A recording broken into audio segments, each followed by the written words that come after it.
explain to everyone how these are stepped up. They're started with a low price, and they're given compensation, and no one feels anything.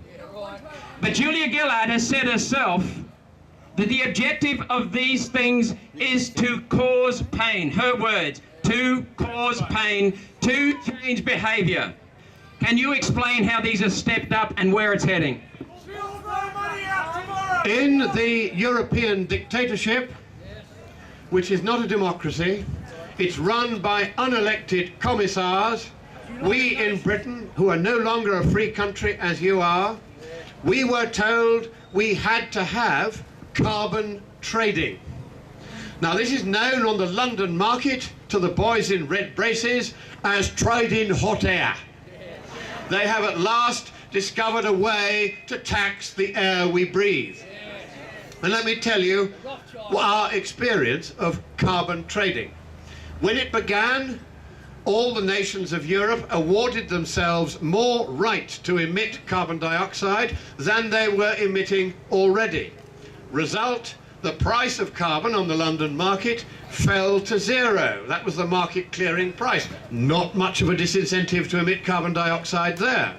So then, exactly as you've just heard, along came the commissars and they said, right, we are going to tighten the number of permits that every country can have, and we're going to push up the base price, and so you're all going to have to pay more.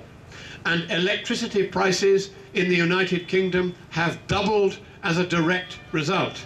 Has this made any difference to the climate? No, it has not. But pensioners, old people, sick people are dying all over Britain every winter because they cannot afford to turn the heating on. So then the next stage was they said, right, now we're going to count the number of trades and see how they're going. So the auditors came in and they found that 95% of all carbon trades on the Carbon Exchange of Europe were fraudulent trades. Because a carbon trading system is a fraudulent system. You're trading something that doesn't need to be traded. It's a naturally occurring trace gas, and if you want to make the planet greener, if you really do believe in greening the planet, then what you do is you add more carbon dioxide to the air because it's plant food and it's tree food. But no, they said what we're going to do is, they said, we are going to have this carbon which became an entirely fraudulent system. It was and is a fraud. And then, for the third time, just last week, the price of carbon dioxide trading collapsed to zero, on, or very near it, on the European carbon trading markets. And the point is that even if you introduce this ludicrous corrupt scheme, it is a failure. We'll wait.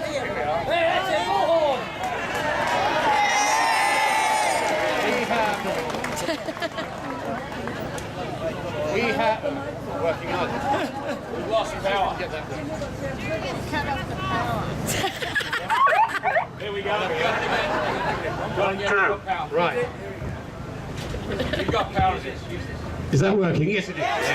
Hooray.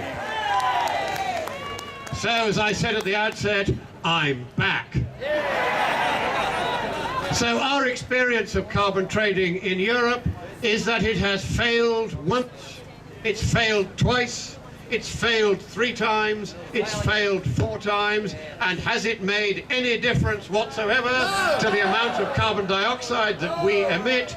No, it has not. It has hurt the poor people of Europe, it has hurt the sick people of Europe, it has hurt the businesses of Europe, it is driving businesses overseas. Because here's the thing, your nearest competitors here in this country, the biggest competitors in this region are China. India. Now China is a communist country, just like the sort of country certain politicians here seem to wish to turn Australia into. Shame! Do we want Australia to become a communist country? No! Well, in that case, we'd better be rather careful not to introduce a carbon tax. Because if you do, then all you will do is increase the disadvantage that your businesses already have when trying to compete with China. Because China pays, I'm going to use the technical scientific term for this, China pays shit wages. China treats her people with contempt, doesn't provide disability benefits, doesn't provide welfare benefits, doesn't provide unemployment benefits, doesn't provide health benefits. These are costs which we in the West rightly endure, because it's not fair to our workers that we should not endure them. So already we are at a disadvantage against communist China in doing any kind of business, particularly manufacturing business. So the last thing you want to do here in Australia is to increase the difficulty and the disadvantage that you already have when trading with China. It is senseless. And all that's going to happen is what is already beginning to happen in West Australia, where I've just come from, and more and more and more of Western Australia is being bought up by the Chinese. And why?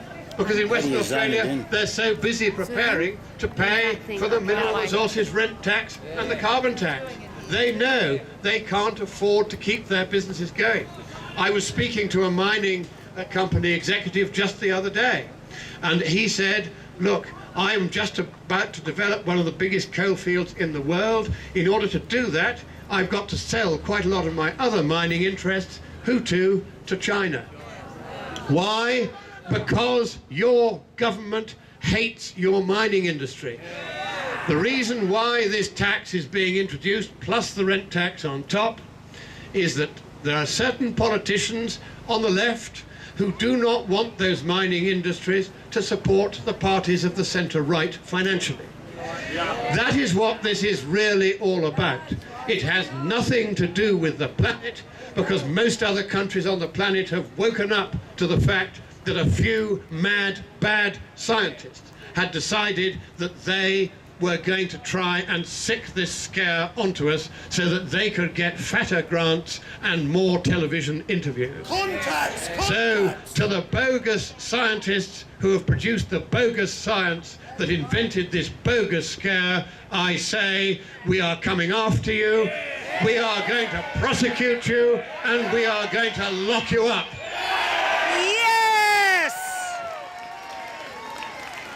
Thank you. Now you know why I asked him to stay. But I have a gift for him. We just found out why the power went a minute ago to interrupt this man from speaking. Gillard, turn it off! Close, close. The power plug was pulled and this was left. So there's a gift as a reminder. Now I ask you a question. Why do they want to stop this man from speaking? Why did the same organisation chase the Broncos to stop him from speaking? Why is the ABC avoiding him? Why does the ABC contact me looking for scientists to talk to, and then when I send them to the scientists, all they do is muckrake, not discuss the science, just try and find dirt. So they're shutting down our mining industry to mine muck. And that's your money going to spend on the ABC. Why are they afraid? Because it's control. And underneath control there is fear. Fear that you will think. Our next speaker. So they thought that they could silence me by trying to pull the plug. Well, let's get this clear. What they're really trying to do is pull the plug on Australia herself. Will we let them? No! Will we let them? No! Will we let them? No! Now let me say this about this so-called Get Up organisation. I have asked a few questions about it. It was funded with $1 million from one of the most prominent trade unions that also funds the Labour Party.